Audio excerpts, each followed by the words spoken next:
Appelez-moi comme vous voulez, mais rappelez-vous que l'homme pâle allait dans l'ongle. Vous devez prendre ce paramètre en compte parallèlement. J'ai perdu trop de temps à taffer dans l'ombre. Si vous n'avez jamais rêvé de balasser 30 secondes, parle pas la même langue. Meilleur de jour en jour, plus j'améliore mes atouts, plus je crains de les perdre. L'avenir est souvent flou et le passé tourne en boucle et les chemins se répètent. J'entends encore les cris du jeune prince que j'étais. Dans cette EP là, on sent que tu as un peu envie de chanter, notamment dans le titre Avion malaisien. Ouais, c'est vrai. Mais on sent que tu te retiens, que tu aimerais faire plus, mais qu'il y a quand même... Tu vois, c'est en fonction aussi de mes capacités, hein, on va dire. Je suis pas encore un grand chanteur. J'aimerais bien m'entraîner, c'est vrai que ça m'intéresse beaucoup. Mais après, je sais que j'ai pas une voix incroyable et j'ai pas beaucoup de coffre, mais je pense que je peux quand même réussir à me situer dans une catégorie de, pas chanteur à part entière, mais tu vois, réussir à mettre quelques mélodies par-ci par-là. Je vais m'entraîner en tout cas. Et je reste près de mes seuls vrais refs dans le secteur. Pensez peut-être leur faire peur, mais le meilleur vous a gêné. Il est l'heure de nous lâcher le blé. Faites-le car je bosse comme un trader pour qu'on m'appelle Seigneur ou Majesté. Dans l'intro de Majesté, c'est un intro, donc c'est un freestyle sur l'instru de Lunatic. Et tu balances en fait les deux titres, Seigneur et Majesté. Est-ce que c'était prévu que tu fasses ces deux EP il y a 3 ans en fait? Je laisse un peu planer le mystère, mais ouais, on va dire qu'il y avait un petit plan machiavélique derrière tout ça. Ouais. C'est un texte que j'ai depuis très longtemps, celui-là. Donc du coup que je rappais, c'était un Planet Rap de 995 il y a peut-être 3 ou 4 ans. Et ouais, j'avais ce texte que j'ai jamais posé sur un morceau finalement, qui a jamais vu le jour. Et voilà, quand je le trouvais bien pour relier ces deux EP, je trouvais qu'il avait une bonne cohérence. Dans cette EP, il y a un titre qui s'appelle Marel. J'aime entendre mes flingues chanter. Oui, j'aime entendre mes flingues chanter.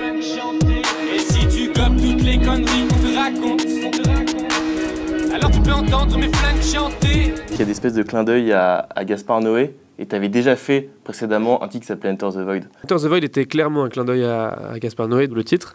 La Marelle, pas du tout dans l'idée de base. Après la réalisation de l'Ordre Collectif, qui sont sûrement un peu inspirés de Gaspard Noé dans leur travail en général, fait que ouais, ça aboutit peut-être à quelque chose qui peut faire penser, mais c'était pas du tout inspiré par Irréversible en tout cas à la base. Même si jamais il y a des plans qui peuvent faire penser. Si les gens voient un rapprochement, je pense que ça fait même plaisir à l'Ordre Collectif, qui sont des amateurs du travail de Gaspard Noé. Et donc toi, t'es pas un fan de Gaspard Noé? En fait, pour te dire la vérité, j'ai jamais vu Irréversible en entier, et faudrait que je le regarde un jour ou l'autre. J'ai vu Enter the Void en entier par contre, qui est esthétiquement un travail irréprochable que j'ai trouvé hyper novateur et super intéressant. Après, en termes de réalisation et d'histoire, je t'avoue que c'est un peu plus délicat. Je pense que peu de gens ont vraiment aimé le film à part entière. En termes, c'est très difficile à voir, il se passe pas grand-chose. 3h30, je crois que ça dure, un truc comme ça. Donc après, ouais, je pense que c'est un film très très indé, quoi. Mais bon, le nombre de gens qui l'a inspiré, ce film, tu vois, là, et A$AP Rocky vient de sortir un clip encore. LSD, ouais, qui du coup est encore inspiré de ce film.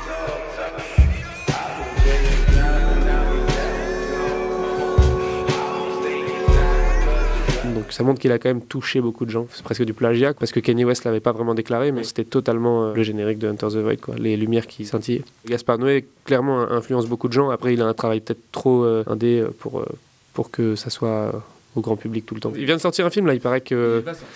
qui vient de sortir, qui est passé à Cannes, en tout cas. Film porno, ouais.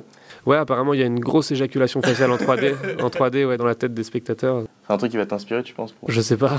J'irai peut-être le voir, ouais.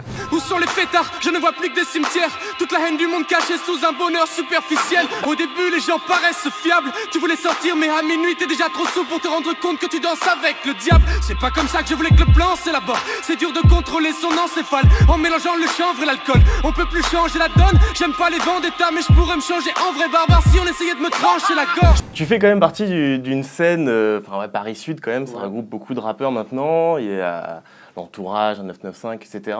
On vous met tous un peu dans le même lot. Est-ce que tu penses aujourd'hui qu'on parlait d'une scène Paris Sud comme à une certaine époque on parlait de la scène du 18e? Il n'y a pas vraiment de scène Paris Sud, je pense que c'est un hasard. En fait, c'est une scène parisienne, quoi qu'il arrive, tu vois. On se connecte à travers le métro et tout, donc il n'y a pas de limite. On reste pas dans Ça serait une scène Paris Sud si on restait que dans Paris Sud, si on traînait que... Enfin, tu vois, si on faisait que des morceaux avec des gens de Paris. Ouais, tu vois, là, il y aurait une vraie couleur et tout, mais non, on s'est tellement connecté et mélangé avec tout Paris que non, je pense qu'il y a une scène parisienne, ouais.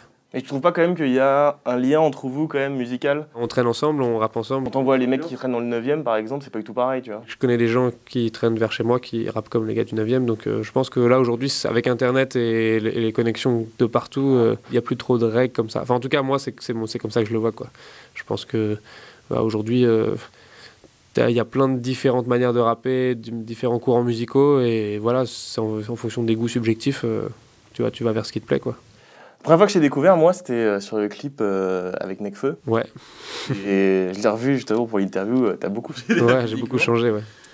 Qu'est-ce que tu penses de son évolution là? Il fait partie de toute notre grande famille, donc on soutient tous. Hein.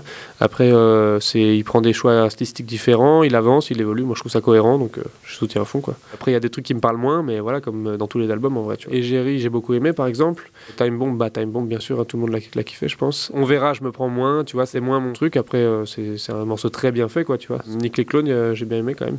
Je suis pas fan de l'instru, mais j'aime bien ce qu'il a écrit dessus. Au départ, maintenant presque 5 ans, on va dire, on vous mettait un peu dans ce truc de rap néo-old school qui rappait sur des instruments un peu 90s, boom bap. Ouais. Aujourd'hui, on peut dire que cette période est complètement révolue. C'est révolu, ouais, parce que même nous tous, on s'est tous mis à rapper sur des trucs plus actuels. Mais on aime toujours, on vient de cette école dans le sens où on aime beaucoup, c'est notre base, ça va être ça, ouais, tu vois, le sampling, vulgairement le boom bap et tous ces trucs de jazz, funk, soul, de sampler et quasi rien dessus, tu vois. On est beaucoup moins dans ce truc de composition avec des mauvais synthés, ce qu'il y a pu se faire dans les années 2000, quoi, mais bref.